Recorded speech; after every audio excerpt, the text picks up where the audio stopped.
خواتین و حضرات، آج ہم بات کریں گے ایک بہت اہم موضوع پر جس کا نام ہے ڈیلیریم۔ یہ ایک عام مگر کمپلیکیٹڈ کنڈیشن ہے جو اکثر ہمارے بزرگوں کو متاثر کرتی ہے۔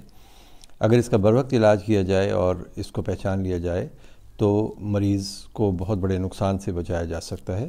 سب سے پہلے میں آپ کو بتاتا ہوں کہ ڈیلیریم ہوتا کیا ہے۔ ڈیلیریم دراصل دماغی حالت میں ایک اچانک تبدیلی ہے جس میں سوچنے، سمجھنے اور چیزوں کو یاد رکھنے کی صلاحیت متاثر ہوتی ہے۔ بزرگ مریض الجھن میں مبتلا ہو جاتے ہیں اور غیر معمولی رویہ اختیار کر سکتے ہیں۔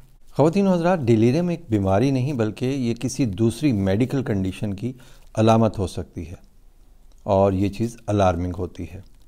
اس کی علامات میں ذہنی الجھن، کنفیوژن، وقت، جگہ یا لوگوں کی پہچان میں دشواری، اس کے علاوہ رویے میں اچانک تبدیلی جیسے غصہ، بے چینی یا اداسی وغیرہ، اس کے علاوہ نیند کی کمی، رات کو جاگنا اور دن میں زیادہ سونا، اس کے علاوہ مریض خیالی چیزیں بھی دیکھ سکتا ہے، ایسی چیزیں محسوس کرتا ہے جن کا حقیقت میں کوئی وجود نہیں ہوتا، انہیں ہم ہیلوسینیشنز کہتے ہیں۔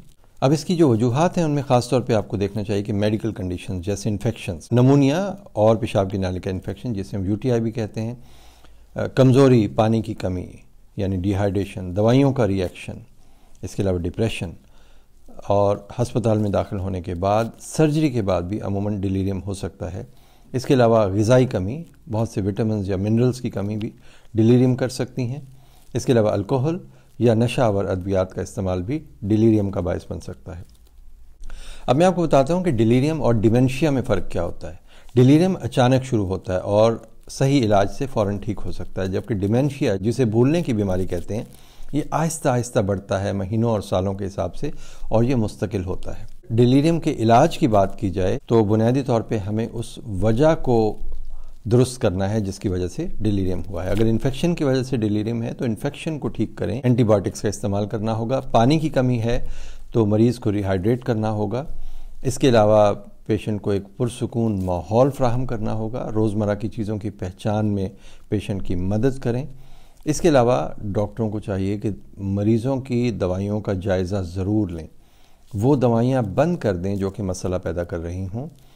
پولی فارمیسی یعنی بہت ساری ادویات کا استعمال بھی بعض اوقات مریض کے لیے مشکلات کا باعث بنتا ہے۔ اس کے علاوہ مریض کا حوصلہ بڑھائیں، مریض کے قریب رہیں اور اسے اپنی پوری سپورٹ دیں۔